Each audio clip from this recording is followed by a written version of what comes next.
Hello, everybody, and welcome to another edition of Magic Mics, proudly sponsored by our Patreon supporters and CoolStuffInc.com, where you can find cool stuff in stock every day. And check out our co-sponsor, Manitraders, the best tool to enhance your Magic Online experience. Use the code MagicMics for 12% off your next subscription with them. Tell them we sent you, because that's a cool place that sponsors us. My name is Evan Irwin, and we get started each week by saying hello to my two co-hosts, Power Dragon.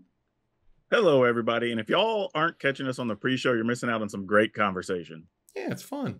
And Ruben Pressler. It's nice for me to get some people who don't live in my house to talk to. And that's nice.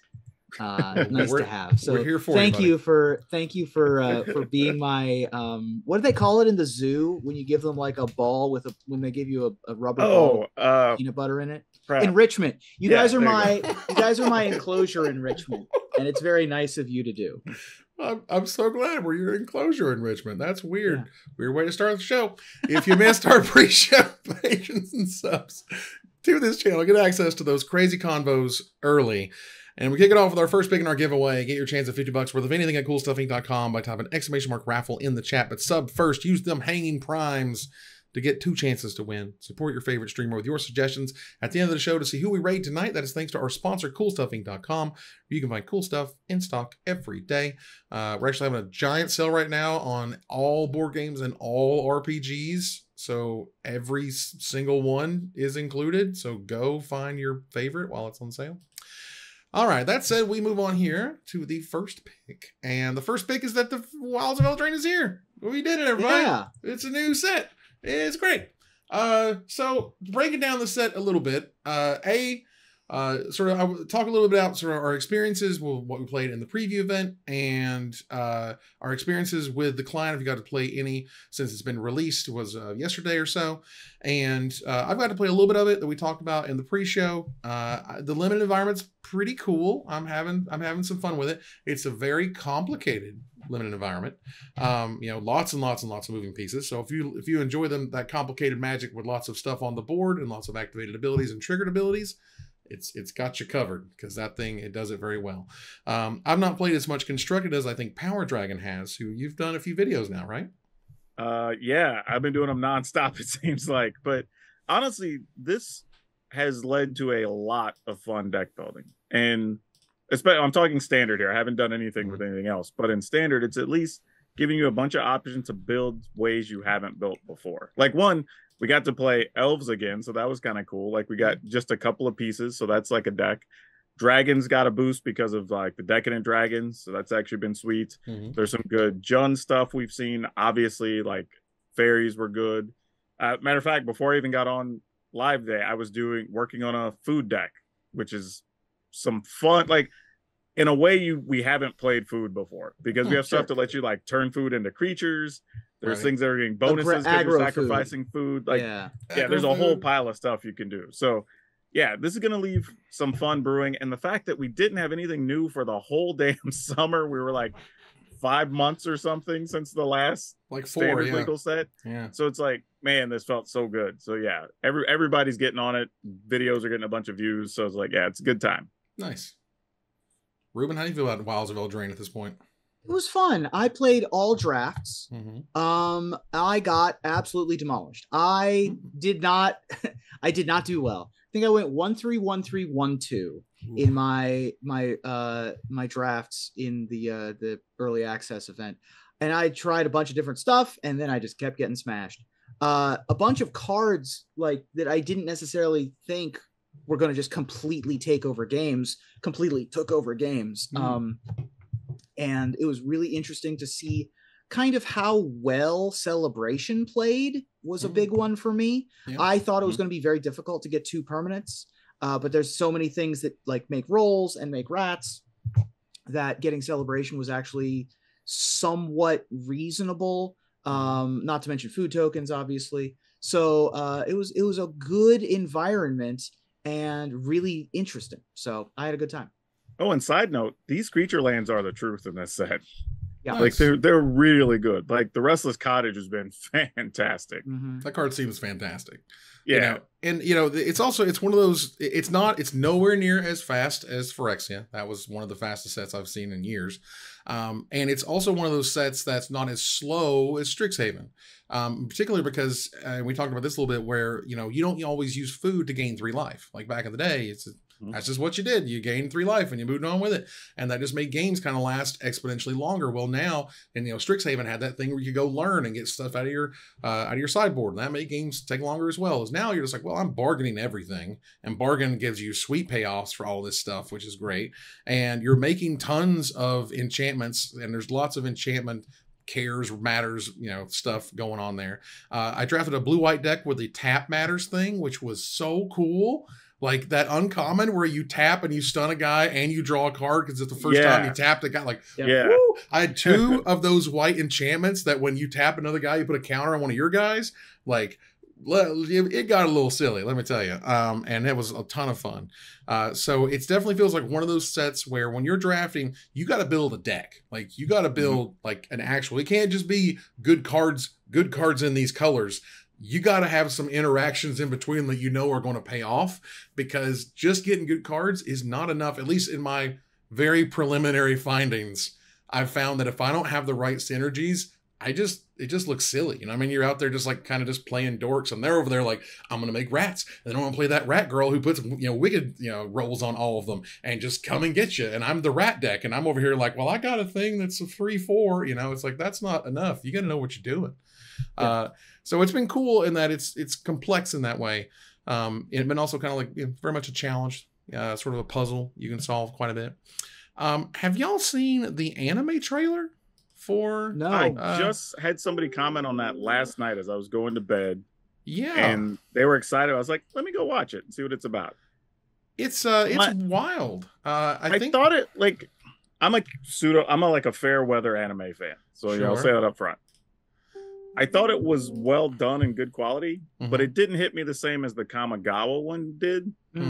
And I think it was because like I didn't mentally make the connection between anime and Eldraine, right? And it's sort of the same way I felt like the anime art being in the set. Like it's cool, I get it. We have a lot of crossover. You're gonna sell a lot of it because people want the anime cards, right?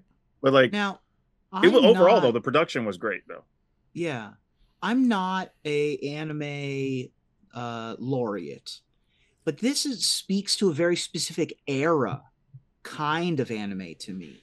Sure. The anime that I'm watching here, which is, I would say, my high school days of like 2002. Rurouni Kenshin type area. Yeah.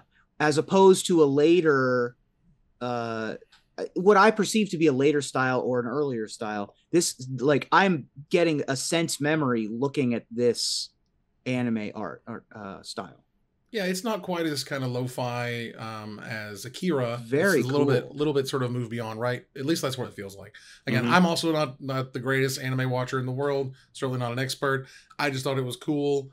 I like Wizards branching out. I believe they used like a very famous studio to make this. So sure, you know, not the first it feels rodeo. Like it could have been the same people that did the Kamigawa one. It has a lot of that same feel to it, but. Also, if you haven't seen the Kamigawa one, for anybody listening, like go check that out too, because that one was a good one.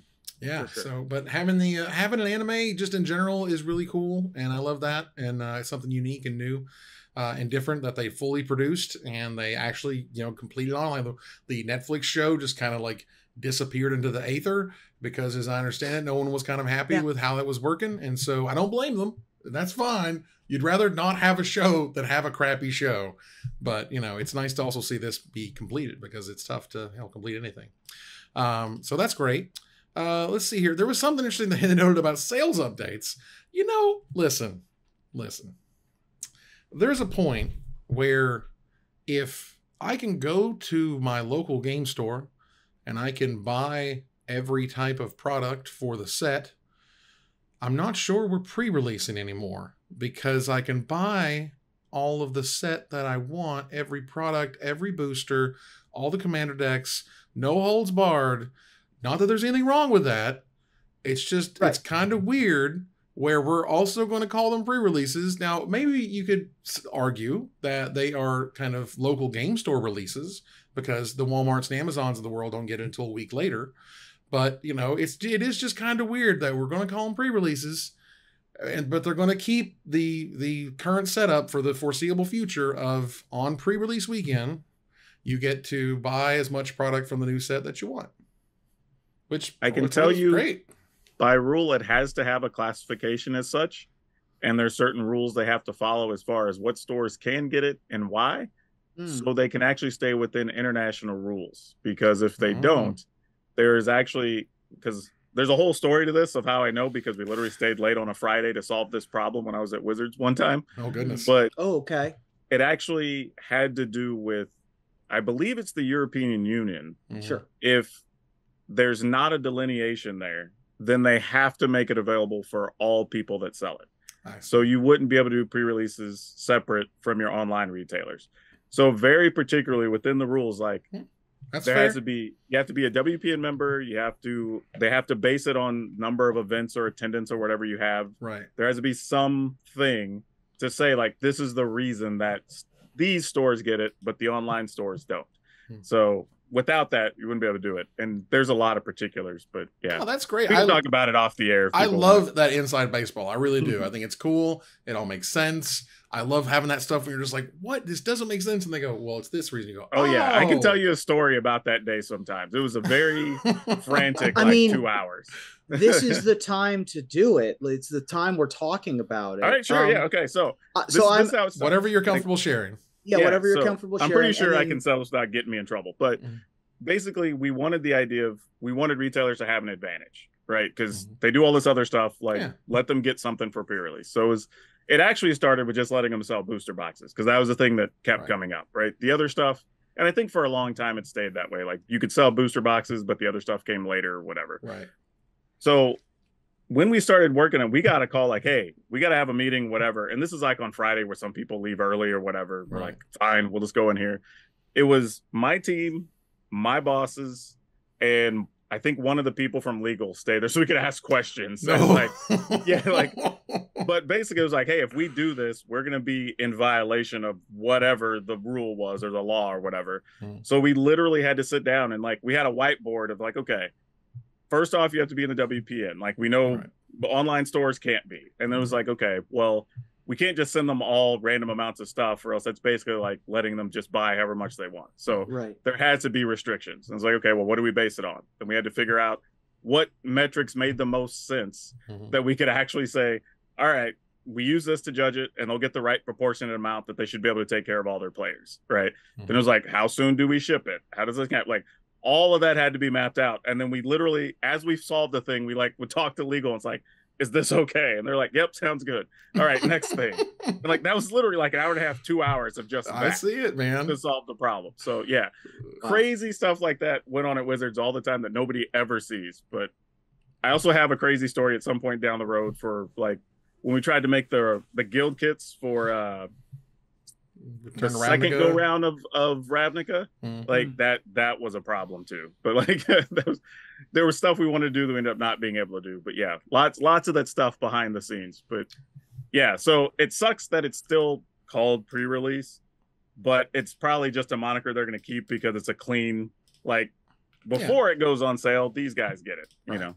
It's and it's one of those, like, you know, I'm poking a little fun because I think it's a little silly when you have those, you know, delineations, but when those delineations are important, you're like, oh, well, there you go. See, that makes some sense. It's not just silliness.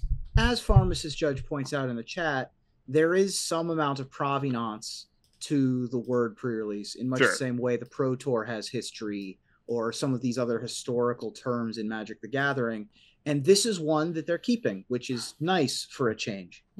I think it's also good for lapsed players, right? Like, you played for a while, you quit, maybe you went to school or you started a family, you got more time now. Like, you come back and you know what a pre-release is, right? You know what the Pro Tour is. So like, when you hear some other term, you go, what the hell's that? Right? What's like, a game day? Why don't they just call it pre-release then? Yeah. Right. If I hear something is a Friday Night Magic or a pre-release, that is going to tap into a younger part of my brain. For sure. Well, also, if you read articles and hear people talk about it, like, you want to go do the thing you've read about. Like, I was just about to say, look, I know if you're in Wizards and, you know, you're working hard and it's really hard to make change happen in a gigantic corporation. but I need somebody to pick up that F&M torch and carry it to the top of the mountain and tell them confidently, this will work. We can resurrect this program. This is how we get standard back on the map. This is how we make standard important again. This is step one. It's not the only thing. It's not the only thing, but it is step one. I know it's hard. I get it. You love promo packs. I love promo packs. Aren't they flexible? Yes, they're flexible. But F&M was an absolute institution. Like, will like hit you down in the member berries so hard you will not understand, because you'll just like, man, oh, I want my F&M promo. You know what the problem is? F&M on it. They caved to requests. Like, people didn't know what they were asking for. That's correct. And they were like, yeah, sure, you can run Commander, you can run Modern or whatever on F&M instead. They should just. But then now everybody's going, well, why don't we have more standard stuff? And it's like, well, this is what you guys said. And when I was there, I tried to fight it, but that's what people wanted. So it's like, all right, cool. There should just be F&M is either standard or draft, because there's no PTQ season. It should be whatever. If you're going to give promos and prizes, like, you can invite people in the store to do whatever you want on Friday. For sure. Absolutely. But it should be a promotional event. Yeah. And that's good for stores. It's good for absolutely. Wizards. Like, right. And it also was like such a perfect. Someone someday realized, oh, there's usually 4 Fridays in a month. You can only play 4 of a card in a deck. Let's give away 4 of standard cards like Mother of Runes and River Boa and Sleight of Hand. Like, from back in the day. That's the kind of thing that they were just like, oh, we figured it out. They broke it. Like, they got it right first try. They did. And then they just sort of didn't do it anymore. Well, and I wish that, Posty was going to save F&M last year. Yeah, that didn't happen. I mean, look, you've got the fact, the idea that essentially the grass is greener, right? They were like, well, if we did this, everything would be better, and all these people would be so much better. They could, have their events whenever they wanted. They could have whatever format they wanted. They could have their F&M on Saturday. It's like, no, it's important to tell those people no. And thank you, Power Dragon, for fighting the good fight, because it's tough, man. I've been in those, type of company situations where everyone's just like, we should change this because it's going to be better. It's like, they don't know what they're asking for. Yeah. Yep. That's exactly there's it. There's a constant push and pull. They always ask for a thing, and they 100% don't know the consequences of what they're asking for. Like, matter of fact, Arju in chat is like, oh, I missed the Fatal Push permit. Like, I hated it, and that was one of the worst things to happen. Like, it brought out all the wrong players. It did bring out, like, all these grinders. Like, so many players had a negative experience for like 8 weeks, because it was like Fatal Push and some other card. Both of them were really good. They were really good. Like back-to-back months. Mental Misstep or something weird. Something like that. And it was like, I understand that's a tightrope, right? That was the tightrope that they had to walk to make those promos. Yeah, you have to try it. Couldn't be too spiky, but they couldn't be too casual. You had to be just right. And like, I know that's hard. Good things aren't easy, man. Like, you know, it takes effort. Yeah. And that's where it felt like at some point they just said, well, fine, we'll just do promo packs and screw it. And it's like, damn it, but guys. You know what? Even some retailers went like, oh, well, I had really great numbers last month. And I was like, yeah, you did. But did you talk to your players? Because we're getting a lot of feedback that they did not enjoy last month going into your store. Yeah. Right? And that's another whole issue, and for me, I think it's the fact that, like, you can keep the promo packs, keep them, have them be a thing to use for events. But F&M is important and is an institution that you don't just have to let die in history. Anyway, we'll get off that. The point is, one last thing here I did want to mention, because I thought this was awesome, and it did blow me away when I opened my packs for Wilds of Eldraine, and it looked totally different now when you open packs. Have you seen this before? No. On the screen now, I'm showing it. Here's what happens when you open 10 packs. Oh, yeah. In a like, row. This freaked me out for a second. I was like, what the hell is happening? Because watching my screen. Right, they're watching. Yeah, for those of you that can't see what we're watching, when you open up packs, it does this like stream cascade across your screen. It's so cool. And you see every card now, whereas before it used to just show you like the rares and uncommons. Right. How fun. Like now it shows you everything, and you can just hit one button and it reveals all the cards. That's like when I won a game of solitaire back in the day. Yeah, it's great. it's great. I think it's fantastic. And again, they would also do things like they couldn't show you like the bonus rares from bonus sheets and stuff because of the way that they were displaying the cards. And this fixes all of that. It's just brilliant. I just thought it was great. So whoever Arena did that work, man, you killed it. You absolutely killed it, which was awesome. It's also great too when you get the wild cards and stuff while they're opening, because then there's like double cascades of like this whole stream of cards and like these wild cards shooting up to the top of your screen. It's just like opening packs is like this crazy epic experience now on Arena, which kind of cool. Yeah, I mean, when you make an experience that will, arguably make them money, and you make it more exciting to do, it's probably going to generate some more money. So good job. Yep. I definitely will look forward to opening packs more than I ever used to, and I think that's awesome. So we move on here to the first pick to gather the townsfolk. Thanks to our sponsor, Mana Traders. They are the best tool to enhance your Magic Online experience. Use the code MagicMikes for 12% off your next subscription to them. Tell them that we sent you because they're awesome for supporting the show. So the One Ring store of this up in Canada, right? They have their own poster now that says, hey, the One Ring was open here. And I know it's a little silly, and I love that. No, I don't think it's silly at all. Might as well. I think it's great for the store. I don't blame them. Yeah. Hell, if Wizards hadn't done that, I don't know if Wizards did, but I know I would be telling, dear graphic designer, please make a giant thing that has ring, Frodo holding the One Ring. That looks like something Wizards produced, actually. Same. Yeah, that's fair. Agreed. So they probably sent it to him. Yeah, I mean, and for what it's worth, I could see them having that be part of the promotion. It's like, get ready whenever they open it to have this thing to put their logo and ship it off. And so now they can have that in their store whenever they want. And so that's really cool. And yes, you could be cynical and all they got was this lousy poster, but like it's also celebrating something really cool happened. I mean, it's not like the scratchers or like the lotto that you get a like 1% from whatever they open. There wasn't it was just a card in a pack. Like, I mean, like what did they do? You know what I mean? Like, I think it's cool. Yeah, I think that's really cool. That's really sweet, rather. Shout out to the Super League coming back. It's been a hot minute since the Super League showed up, and I think that's brilliant. Unfortunately, I had to pass on the opportunity for CSI to sponsor this one, but it's great that other outfits did so, and I think that's fantastic. And it kind of goes through the years here and some of the Super Leagues, which CSI was a part of. At least a few of them, which was great too. Sure. We were in there. I think Channel Fireball did some. Yeah. There was there definitely throughout the years. There's our logo, which is cool. So who's picking up the mantle for this coming season? Let's see here. I don't want to say anything incorrect here in terms of who's running it, but in terms of who's involved, we're talking like Reed Duke, Javier Dominguez, Doomwake's in there from Wizards. We have Carmen and Gavin. Corey Baumeister's in there, which is cool. Jim Davis. There's lots of people who are involved, and I think that's brilliant. So congratulations to them for making that happen again. That is lovely. So bringing up some of the images on screen here so you can see who exactly is involved. Nathan Stour, world champion.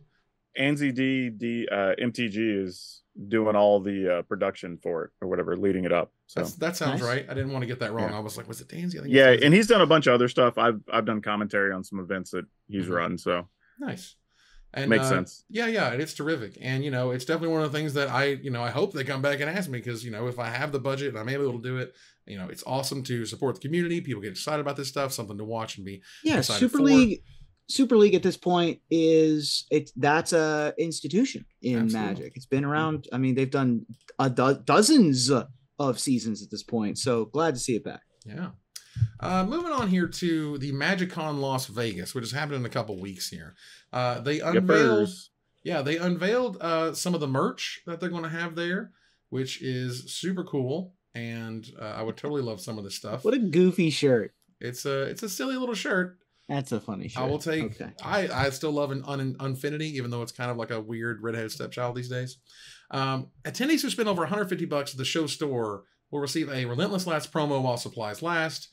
Cool. It's really kind of shocking to me these days how often, it's happened more and more over the years. I get it, but how often these days where it's just like there's a custom promo for an event. Whether it's in the United States, whether it's in Japan, where they do this a lot as well, custom promos you can only get there. And this is going to be worth good money. Relentless Rats anyway is worth money. Oh, because yeah. anything you get a number of. I think that's awesome. Cost. There will be somebody trying to get like 20 of these. Oh, for sure. Oh, yeah. And it's the art's brilliant. I love it. It's really cool. They got some pins that I want. The Oko's Wild shirt is fantastic. Like, it's done up like the Outfitters type shirts or whatever. Yep. Like, that's great. One thing I will say about their merch, I've pretty much picked up something at every Magic Con because like they always have something cool. Like last time it was they had like a button up. I think it was in Minneapolis. They had like a button up that had like these orange stripes and like the inset Planeswalker symbol, and it just like looks like a nice button up shirt you can wear. But if you're a Magic player, you go like, oh, I know what that is. You know, I've got my Taniwa jacket over here on the shelf on the coat rack. I'm going to wear for the rest of the episode. I'll be right back. Nice. Well, yeah, there's just some good stuff they make. Honestly, like all of that, and it's not a lot of pieces, which is nice. So you're not like, oh, I got to buy this, I got to buy that. Like even if you wanted one of everything, you're getting like 6 things or whatever, right? Yeah. So. And then there's the pin trading program is also part of certain exhibitors, including Cool Stuff Inc., where we are going to have Yenna Red Tooth Regent as our official pin that you can find at the booth. So if you guys are going, stop by and get your. And honestly, cool I see a fair amount of people actually trading these. I wasn't sure that was going to be a thing, but you know, I've been talking to different folks, and they're like, you know, you'll see 3 or 4 people come up while I'm there, like, hey, do y'all have such and such, or like, can I give you this one? And like, so it's really neat that these things are working and getting people to come out to events. Oh, there's the Taniwa. That card was so cool back in the day. Y'all don't know about Taniwa? Y'all don't even know. Well, man, that's circa 1997. Well, first of all, yes, it is, and there's nothing wrong with that. And here's the thing, y'all, because I was there when the rocks were soft. Taniwa was shown, if I recall correctly, if I remember this correctly, Taniwa was shown off in Inquest just as itself. Yeah. With no explanation what with phasing no context. was. No idea how that worked. That. It was just a 5-minute 7/7. You're like, no idea what phasing is, but oh my God. And why do my lands phase out? What does that mean? Like that was a whole thing of hype and people getting excited in the game store for weeks on end because it's all we had, you know? But yeah, it was sweet. People have no idea how hard you used to have to work for information. Like I remember going to the Tempest pre-release and I had friends online that I think were like in Germany, and they had translated the whole thing. So we were reading the cards in the car on the way to the pre-release that morning. Like insane what we used to have to do. Yeah, I was at the Tempest one. That was a hell of a fun time. It was tough to find stuff. But shout out to one of our longtime supporters in the chat. Fantastic person, been a moderator for a very long time. Shout out to Pharmacist Judge for making it to the pre-release. Super cool. There they are. They had already planned. I think that this was in our Discord. Maybe they'd already were going to be in Vancouver and just got invited, which is awesome. So which is great. They got to go to the new moon base. Pharmacist Judge is amazing. I feel like a staple of the Magic community that is possibly a bigger staple of the Magic community than even I, having been a part of so many tournaments and so many big things. Dude, I have to say, if you ever get to do anything with the Loading Ready Run folks and get to go out to Victoria, it's lovely. They are for sure beautiful people, like 100% gracious hosts. Like everything they tell you positively about Canadians, they're all of that. Like they've also got a really fun prop closet. Yes. Extremely deep. They do, and it's a lot of fun. And it was fun because I got to see the new spot before they actually put everything in it, because we were of the group that got to shut down the old one. So that was kind of fun. That's awesome. Yeah. So one of the things that I believe we talked about last week was the secret layers and the new secret layers that they had come out with, like the baseball secret layer, the VHS secret layer. Yeah, which we didn't really cover on the show. I saw a lot of people not like the new secret layer, the baseball one. I love the baseball secret layer. That's the baseball awesome. One. It's incredible. That's really cool, in my opinion. Yeah. And so somewhat related to that, on mtgproshop.com, which has a lot of official apparel and whatnot, they had Magic the Baseballing jerseys rather. The limited run, once the sizes sell out, there will not be replacements. And I'll bring it up on screen so you guys honestly they're cool. I'm in for a Garrett jersey. Oh, well, hold on. I got a story connected to that because as it turns out, on the 24th of this month is my 43rd birthday. So happy birthday early to moi. And I don't get myself a lot of stuff. Like I've got 5 children, y'all. Like I subsist. I'll buy a video game. I'll spend some money on Magic or whatever, or you know, Marvel Snap or something. Not that much, but for this one, I was like, you know what? I'm in for that Garrick jersey. I'm in for that green jersey. It's my favorite color. I was like, let's go. Garrick Wildspeaker. You go down here. This was less than 1 hour after these had been announced, because that's when I saw the announcement. I was like, oh, it was like 58 minutes ago or whatever. I went to Planeswalker. I went to Wildspeaker. I went to the 4X art option because I'm a giant monster. And it was like insta sold out. And I'm talking it didn't last an hour. And so I did get to pick up the Bellerin. That was my second choice. Was the blue Bellerin one. And I did make it under the wire. Those also sold out, but I got mine coming. So that's going to be my birthday present. I'll wear it on the show whenever I get it.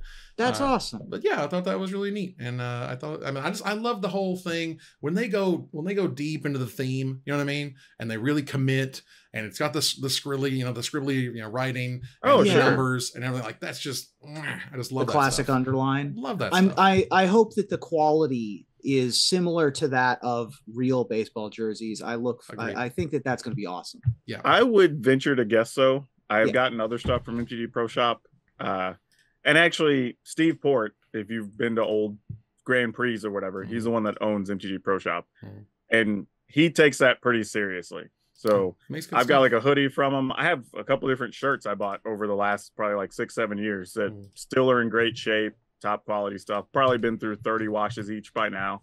So just good stuff from that website. So if you're ever just looking for things that you're like, oh, I wish I had like a Magic hoodie or a hat or whatever, and like, check out their website, man. They got a lot of good stuff over there. Yeah, I've got the Cold Snap symbol on a green shirt that I bought a couple years ago, and it's just as good as the day I bought it. And yes, it was a little pricey, but the quality is like up here, y'all. Like it's actually really nice stuff. I was impressed. So now for things for me to giggle at, because I'm that guy. Wizards announced that they are doing unique promos for Lord of the Rings Tales of Middle-earth tins. So these tins are located, as I understand it, in mass market, so the Walmarts and Targets and stuff of the world. So they're tins that's got artwork from the set and all of that, and they have they have 3 set boosters and 2 non-Lord of the Rings promo cards. Why are Lanor Elves and Lathril Blade of the Elves in a Lord of the Rings tin?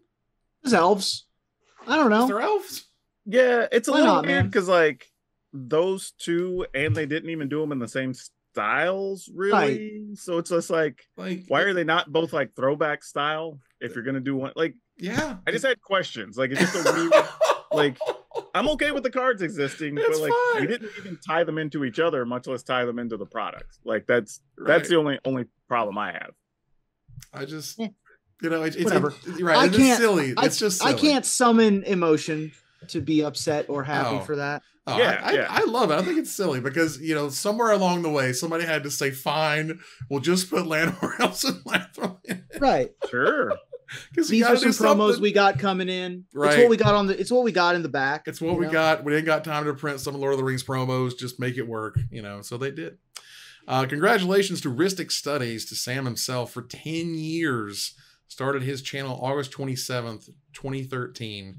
Rhystic Studies is now a wonderful part of the community, has done official work for Wizards, has done some of the biggest, largest videos in the past 10 years for the medium, basically. Has said wonderful words about myself, and I can't say enough good things about his work and his stuff. Also, congratulations for getting engaged recently. Congratulations to those two. And just a wonderful story. Sometimes just to feel good, We're lucky to have Sam as a part of the Magic community. I look forward to the day when he wins like Academy Awards. There you go. You got to start somewhere, and you keep doing that work. You will get better at it. So here's a cool thing that's happening at Vegas, if you guys are able to make it, which is neat. Gavin is hosting a make your Magic card. You ever want to make a Magic card you get to hold in your hands? You're going to have to sign waivers if you want to be a part of it, because remember, you can't just send card ideas to Wizards. You got to go through the legal stuff. But attendees will require to sign a release form. But whatever, this is awesome. You get to make new cards to be played in the future unknown events. Oh, cool! Which is super neat. And nice. I would definitely, if I was there, this would be one of the top things on my list. Yeah. To make happen. So, all right. Do you have a card in your head that you're like, I've always wanted this as like a joke card or a unknown event card? I'll start just to give you a minute to think about it, because I've always wanted to make Imperial Regifters for the holiday promo, which allows you to search your opponent's library for a creature with power 2 or less and put it in your hand. Oh, okay. Or wait, no. Search your library for a card with power 2 or less and put it in your opponent's hand. There you go. I would be more interested in just some of the wild, wacky ideas that even the unsets can't touch, right? Right. Things like, the temperature, for example, things like it's day or night, like things like, and the things like he did where he was like, if so-and-so faction won the day before, I thought was really cool, right?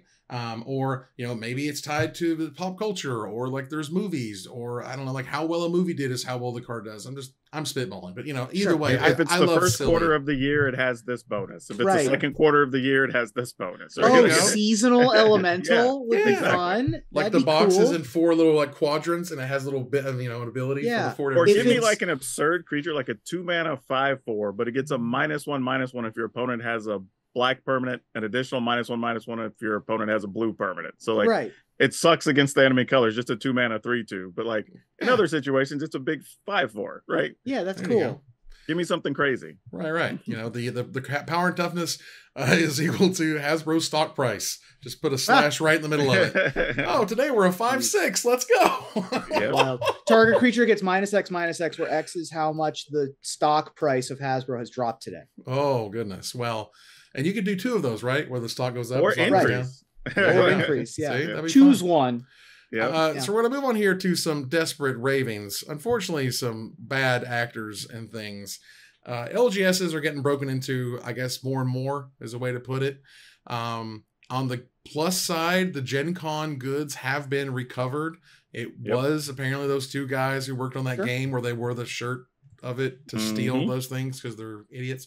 Yeah. And apparently all that stuff was recovered and is now sitting in Indianapolis, evidence locker. Evidence locker. Thank you so much. And what sucks is that A, obviously that it happened, and B, these guys have to work through the process, and because they're clearly guilty.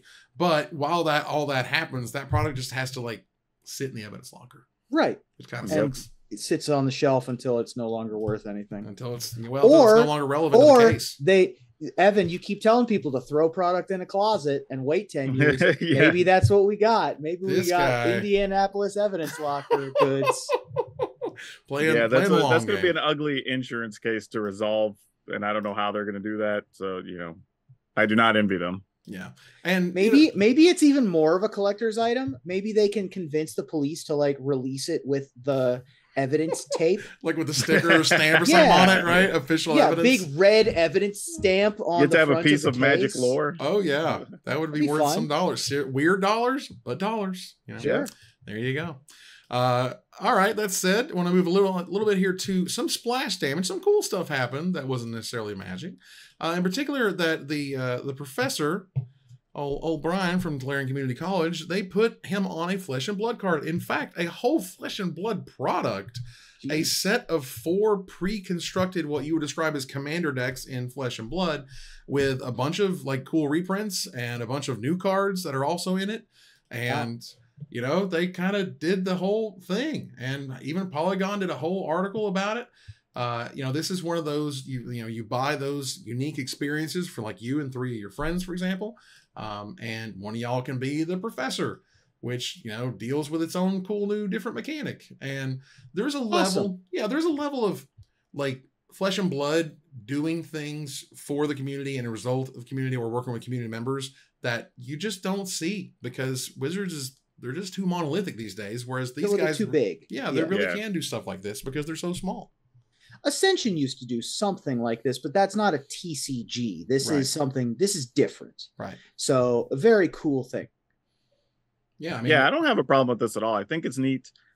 And for them, he's the biggest real creator out there that's been promoting their game and talking about it. So like, it's almost like, hey, you scratch our back, we scratch yours. Let's do a cool thing for you. And like, good for him, honestly. Like, his channel's getting up there. He'll probably cross, who knows, probably a million subs before too long. Yeah. So like, he's out there doing the thing, and this is a cool promotion. It's you know, I kind of wish a few more people maybe played Flesh and Blood or whatever, but like, still cool. Yeah, the thing that gets to me about that game in particular, not that there's more or less anything wrong with it, it's just that, did you really want to print Go Again on every card or almost every card? Like, that's just that's what hurts me, right? You know, because I like good, clean game design, and I feel like they could have came up with a symbol or a name or a word or something that could have been a little more elegant than Go Again. Go again? Because you're going again? Yeah, my issue... We have multi-kicker. We've got nowhere to talk. If ever my issue from like a design standpoint is when you know your game is going to be in paper all the time. They said they don't want any digital component. That's a thing they're staying away from. I would beg them hands and knees. I'm kind of with Evan here because I felt like the cards should have been designed to be seen on camera better. Knowing that they're going to be paper cards always. Good point. Like, the font's not a great size. Like, where they put their power toughness numbers or whatever are kind of hard to see. Right. So like, even with good cameras and good setup, it's not the best viewing experience when everything is going to be a paper game. You know, that's my only real gripe as far as like the design of it. But the gameplay is all right. I mean, the art's cool. They have a lot of positives going for the game for sure.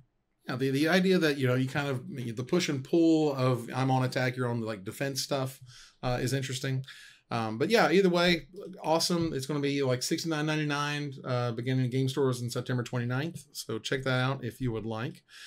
Shocker to absolutely no one, particularly I can tell you from experience that Lorcana is hard to keep in stock at almost any price. And who knew? Yeah, I know, right? Almost any singles, for example, have all gone nuts. They have promised some more product in October, whatever that's supposed to be. Yeah, their solution to solve the problem was, we're going to print more cards. Like, like everybody's been asking for 5 months. For a while. and you can't, hopefully I think that they'll figure it out. I think that they'll figure out how to not overprint. To be honest, though, I have wondered from the beginning if Ravensburger really even had a choice, right? Some of this might just be Disney says, we know collectibles, we know our market, we know our people. And even if they're fighting back going, hey, we have all these things from retailers and distributors and testimonials and whatever, Disney being Disney, they probably, we got this. And then when they saw everything sell out, they went, you know how much more money we could have made? Let's print some more cards. From reading interviews with like the president of Ravensburger, and from all I can tell from like industry contacts and things, they printed as much as they could. You know what I mean? Like as much as the printer would let them in that time frame, because again, they're not wizards, they're not Pokemon, they don't have the clout, they don't have the ability to chop out a big bunch of time, so they had to do as much as they could and then decide where to slice it.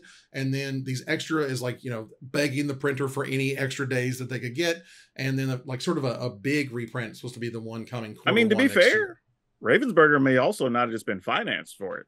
When you're talking about the amount to print, like, we do take for granted that Wizards print, but Wizards is printing in like 3 or 4 different facilities at the same time worldwide to ship all this out. Same thing with Pokemon, same thing with like Yu-Gi-Oh! Like, if you're smaller, we're talking about Ravensburger, even if Konami or Nintendo, they're at best like 1/20th that size and probably not even that big, right? Right. Oh yeah. So for them to have to do a print run that's equal to, I would assume, at least 50% of a Magic print run, that's pretty crazy. They just may not have been able to afford it. Right. And, the next set has been announced for November 17th for game stores. And from all I can tell you. The next set or the next printing? No, the next set. The new Lorcana cards. Yes.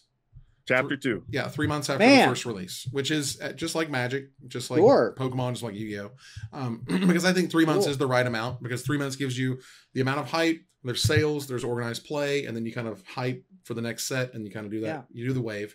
So I think they did that correctly. It's just that from all indications, it's going to be absolutely no better than it is right now. It's going to be just as expensive, just hard to find. The scalpers are going to be out trying to buy everything from Targets and Walmarts that they can, and that just kind of is what it is, unfortunately. I think I would personally prefer either a 4-month, 3 time a year, or 6-month, 2 time a year schedule for this product, because at the start, because we knew that they were going to have issues with keeping up with demand.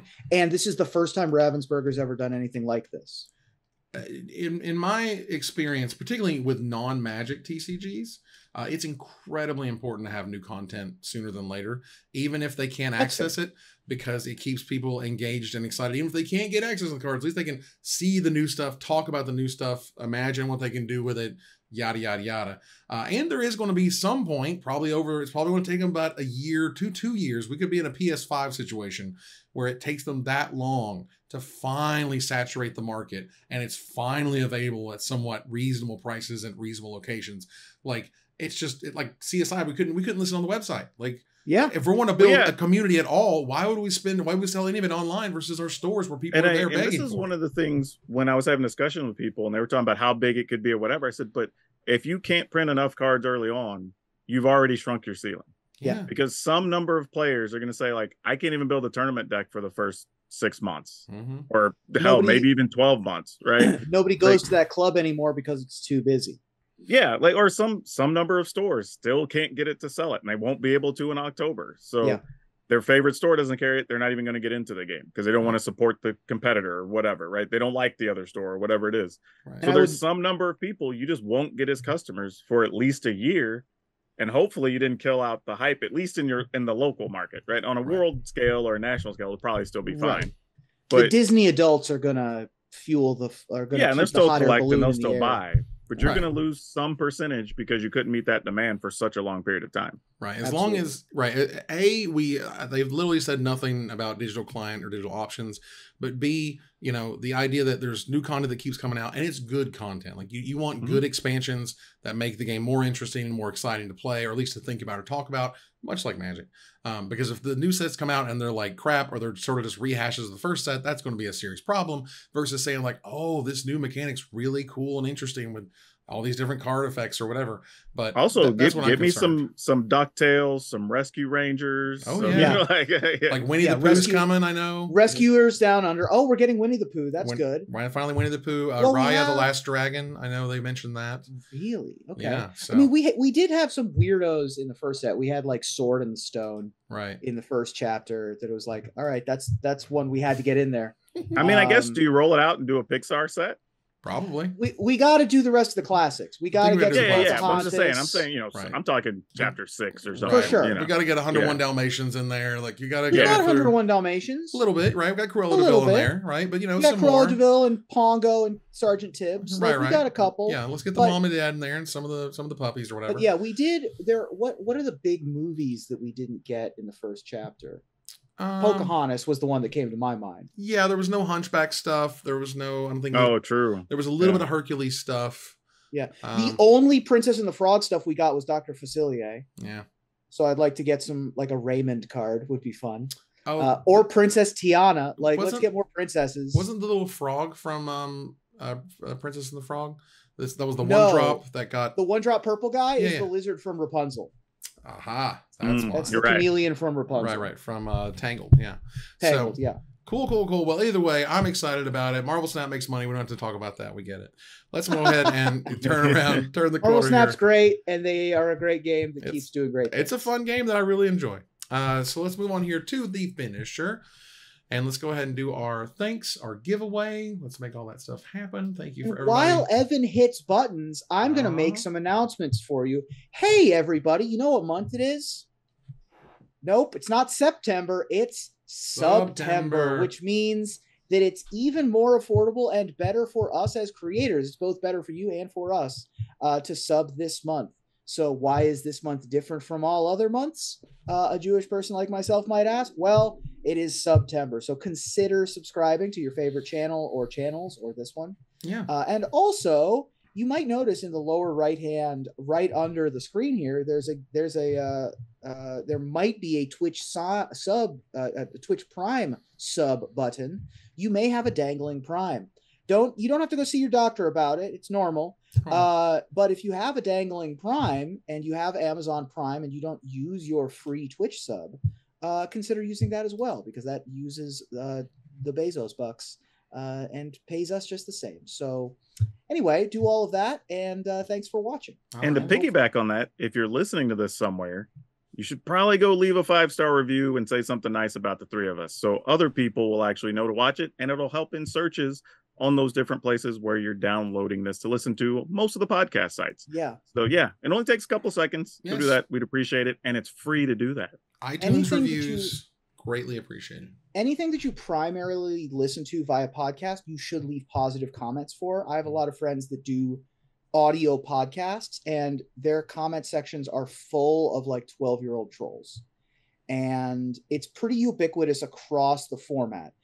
I think, are primarily consumed via YouTube and Twitch. And so we don't have an audio particularly. We still have a audio. Yeah, very strong podcast. But I don't think that we have the comment section problem that I perceive other podcasts to have. We don't seem to. I thank you for. Right. We appreciate that.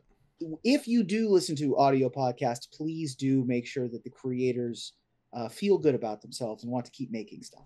There you go. So let's go ahead and pick our winner. Congratulations to Darkness King COH. Congratulations to them. You have won a $50 gift certificate to coolstuffinc.com. !rigged. We all know it. Please contact us on Twitter at MagicMikesCast for your super duper $50 code that Ruben will get to you when he's able to. City of Heroes, I think. Oh, there you go. City of Heroes. I played City of Heroes back in the day. Man, I did too. That was fun. Like when it was City of Heroes, I played all the way through it being Champions Online for about another year after that. Wow. I was like, this name sounds weirdly familiar or something. Why? And then I was like, oh, it's because of Darkness. To this day, the absolute most detailed best character creator in any game on the planet. Baldur's Gate 3 gets pretty close though. Oh no. Like this, you have literally like when they let you like paint options for stuff and heads and like boots and gloves, and you can get there's your a whole powers thing colored to your superpower. Like it's crazy. There's a whole thing though, sub part of Baldur's Gate where you can dye your clothes. Yes, I have heard. That's awesome. Well, thank you so much to Happy H2O Happy Dude who resubbed for 22 months. They say 22 months, exclamation mark at work. So I'll catch the VODs when I get home. Thank you so much. Darkness King COH has resubbed for 6 months in a row. Wow. Hashtag. Thanks. Exclamation mark rigged. HDMZ, letters and numbers. Thank you so very much. Has resubbed for 25 months. I was going to put off my celebration of Fight Procrastination Day till later. Oh, well. And 00 Busy Hands has resubbed for 61 months in a row. New set. That's so long. It's a very long, super long time. Thank you so much for y'all supporting the channel. Gonna give a quick programming update to the folks, because this doesn't go in the final thing. But those of you that watch live, next week we are going to do another top 10 before our Baldur's Gate stream. But next week's top 10 will be with MTG Nerd Girl, covering the limited side of Eldraine cards. So be sure to tune in then, and then we'll follow it up with some Baldur's Gate with Power Dragon afterwards. And we did make a call for patrons, and we've gotten some new ones recently. I want to give a shout out to Yanni, Jay Pizzle, Gregor, Ryan, and Anthony. Thank you guys so very much for being a part of the show and helping us continue to grow the show. Please contact. They get in the Discord? Yeah, I hope so. Nice. Patreon.com/MagicMikes is where you should go and support us there. We appreciate it. Okay. So we're going to turn the corner here to the finisher. With Lorcana and Snap and Flesh and Blood all being successful, it's a heyday for competitive trading card games with pop culture relevant themes. So tell me, what is the fandom you hope gets in on the TCG hype train next, Ruben? Well, one of my favorite book series growing up, and I'm sure everyone else here too, is well cut out for the genre, and that is Goosebumps. R.L. Stein is the most famous graduate of my high school. Shout out Bexley High School, Bexley, Ohio. And I would love to see a game with cards like Night of the Living Dummy, Say Cheese and Die, and my favorite Reanimator spell / kids horror title, It Came From Beneath the Sink. Power Dragon? I've got one that people probably wouldn't even consider, but think about it if we had one for gardening. Right? I'd play 2 water, 2 fertilizer, plant my morning glories, go. It's a strong turn. It's a good turn. It's solid. It's meta defining. Now, exactly. If you want to see a TCG get huge, make one around Taylor Swift. I'd be excited to watch rounds of Bad Blood aggro going against You Belong With Me control. And of course, my favorite deck would have to be mono red aggro. Very nice. And that is another live episode of Magic Mike's. Thanks for joining us here to discuss all things Magic. Thank you, Power Dragon. Hey, as always, good to be here. Appreciate chat. And honestly, keep supporting. Put all your stuff out there. Leave those reviews. We appreciate it. Absolutely. Thank you, Ruben. Thank you, guys. And I'll see you soon. I really do appreciate you guys being my, what did I call it? Your enrichment. My enrichment. My zoo enclosure enrichment. Instead of me pacing around my cage going to the 3 same websites, I actually get some human interaction. So thank you. There we go. So we're going to go here to our final slide. I want to thank our sponsor, CoolStuffInc.com, our co-sponsor, Mana Traders, my co-host, Power Dragon, and Ruben Bressler. You guys for watching and listening, and hope you support us at patreon.com/magicmikes. Please follow, like, tweet, favorite, share, subscribe to everything social that tells people we exist. Catch us online, our Discord, Twitch.tv at Magic Mikes, on Twitter at Magic Mikes Cast, our Magic Mikes subreddit, and like the Magic Mikes page on Facebook. But join us here next week, same time, same place, for another episode of Magic Mikes. Good night, everybody.